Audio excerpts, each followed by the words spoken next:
అల్లు అర్జున్ సంధ్యా థియేటర్‌కి వెళ్ళడంతో చోటు చేసుకున్నటువంటి పరిణామాల కారణంగా ఒక నిండు ప్రాణం బలైపోయింది. రేవతి అనే వ్యక్తి ఎందుకు అక్కడికి వెళ్లారు అంటే, తన పిల్లాడికి అల్లు అర్జున్ అంటే ఇష్టం అంట. అందుకని చెప్పేసి ఆ సినిమా మొదటి రోజే చూసేయాలనే ఉత్సాహంతో తీసుకువెళ్లారు. ఇప్పుడు ఏమైంది? ప్రాణాలే కోల్పోయారు.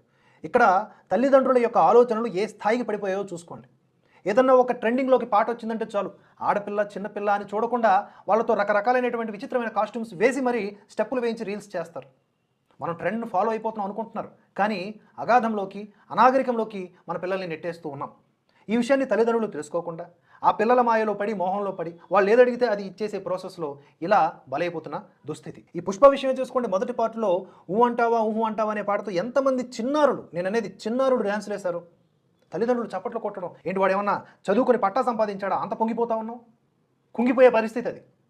విచిత్రమైనటువంటి వంకరలు పోయేలాగా డాన్సులు వేయటం అంటే అది నృత్యమా? అది వికారకరమైనటువంటి దృశ్యం అది. అలాగే ఇప్పుడు లేటెస్ట్‌గా ఒక సాంగ్ వచ్చేసింది 'దెబ్బలు పడతాయిరో' అంట. దానికి కూడా చిన్న పిల్లలతో డాన్సులు వేయిస్తా ఉన్నారు ఈ తల్లిదండ్రులు. ఈరోజు 'దెబ్బలు పడతాయిరో'లో డాన్స్ వేస్తారు. రేపు నిజంగానే దెబ్బలేస్తారు మీకు. అప్పుడు తెలుస్తది పెంచామని చెప్పి. ఈ దౌర్భాగ్యం అంతటికి మళ్ళీ ఎవరున్నార్రా మూలము అంటే హిందువులే.